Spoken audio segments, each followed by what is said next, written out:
An alliance of opposition parties has reunited to challenge President Recep Tayyip Erdogan ahead of elections on May 14th.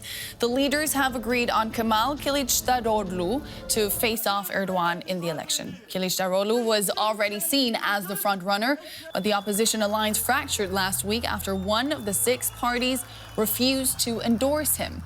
Opinion polls show Turkey's upcoming election is likely to be the closest fought contest in Erdogan's 20-year rule. And Dorian Jones is our correspondent in Istanbul. Welcome, Dorian. Thanks for joining us.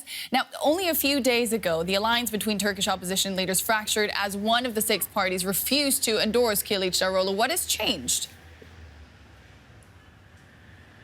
Well, that's a big question a lot of people are asking. On Friday, Meral Akşener, the leader of the E Party, which is the second largest party out of this coalition of six, stormed out of the coalition, basically saying that she believed Kılıçdaroğlu, the candidate, the leader of the main CHP, was unelectable. She believed that either the mayor from Istanbul, Ekrem İmamoğlu, or Mansur Yavaş, the Ankara mayor, were far better candidates. Now, both of those came from Kılıçdaroğlu's party, but she walked out and she made an appeal to both of those mayors to bring themselves forward as a potential candidate.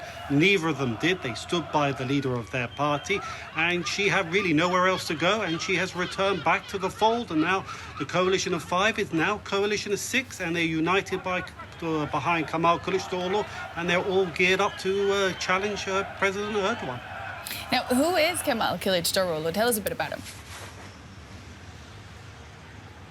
Well, he's a 74-year-old who's been a veteran of Turkish politics. He's in many ways is the opposite of President Erdogan. He's very quiet. He doesn't have what many people say the charisma of Erdogan, but he's seen as a man of integrity and also a man who is very resolute.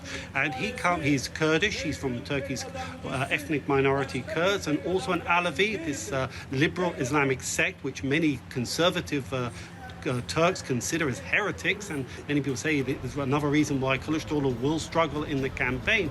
But despite all of those things, he has risen to the top of Turkish politics, the leader of the main opposition party, and he has reshaped his party. When he took it over in 2010, it was dead in the water. No one thought he could ever challenge Erdogan. He's rebuilt that party. Now that party controls 4 out of the 5 main cities in Turkey, including the prizes of Istanbul and Ankara. But critics still say he has never won an election against Erdogan.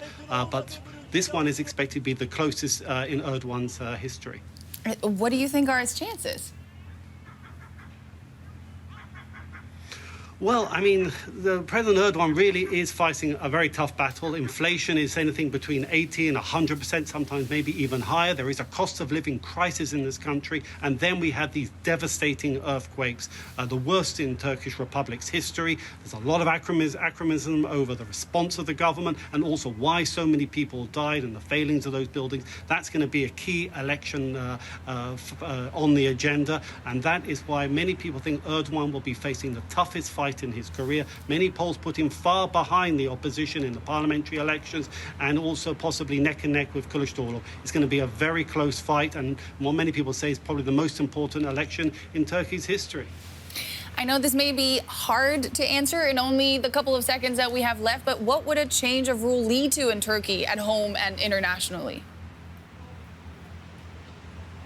Well, for Turkey, it would mean the end of this presidential system, a return to a full parliamentary system, which is something that it will be a key factor in these elections. And also, I think it will reaffirm the belief that democracy still is vibrant in Turkey. Many people believe that Erdogan will never be removed from power electorally. This will be a key test of those theories. This is going to be a very important election. Internationally, it will also see a major reset. Erdogan has changed Turkish diplomacy in his 2 decades of rule. What we expect is possibly a far more conventional approach that Turkey had towards its allies, both in Europe and in NATO and the United States. Certainly an interesting race to watch. Dorian Jones, thank you so much.